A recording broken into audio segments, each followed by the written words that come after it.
कुञ्जिकास्तोत्रम्। शिव उवाच शृणु देवि प्रवक्ष्यामि कुञ्जिकास्तोत्रमुत्तमम्। येन मन्त्रप्रभावेण चण्डी जापः शुभो भवेत्। न कवचं नार्गलास्तोत्रम् कीलकं न रहस्यकम् न सूक्तं नापि ध्यानं च न न्यासो न च वार्चनम्।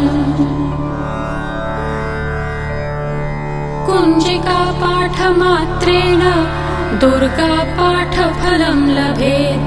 अतिगुह्यतरं देवी देवानामपि दुर्लभम्।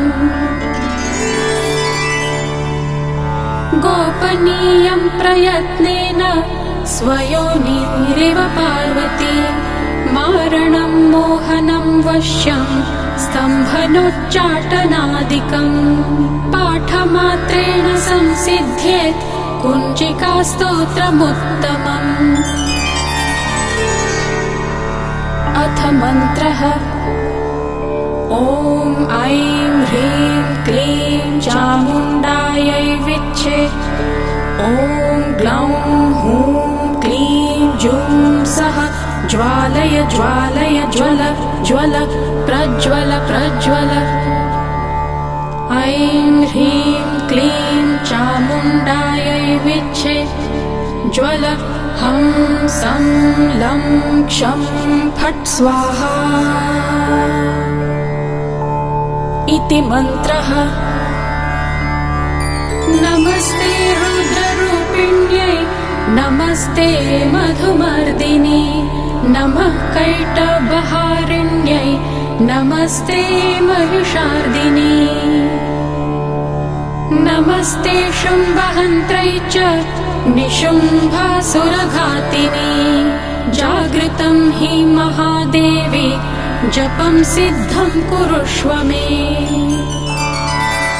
ऐङ्कारी सृष्टिरूपायै ह्रीङ्कारी प्रतिपालिका।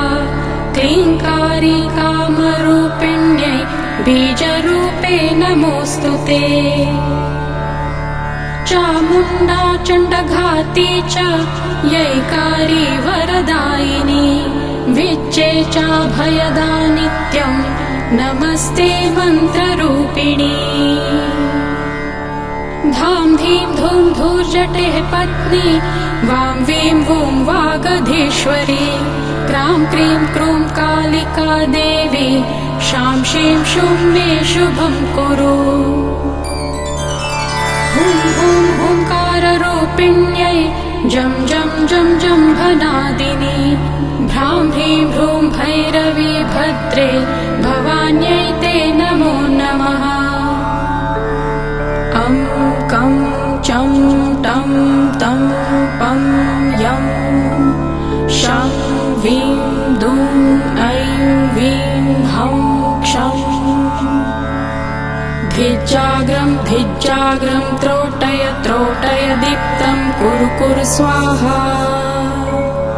पां पीं पूं पार्वती पूर्णा खां खीं खूं खेचरी तथा। सां सीं सूं सप्तशती देव्या मन्त्रसिद्धिं कुरुष्व मे। इदं तु कुञ्जिकास्तोत्रम् मन्त्रजागर्ति हेतवे। अभक्तेनैव दातव्यं गोपितं रक्ष पार्वती। यस्तु कुञ्जिकया देवी हीनां सप्तशतीं पठेत् न तस्य जायते सिद्धिरन्ये रोदनं यथा। इति श्रीरुद्रयामले गौरीतन्त्रे शिवपार्वती संवादे कुञ्जिकास्तोत्रं सम्पूर्णम्।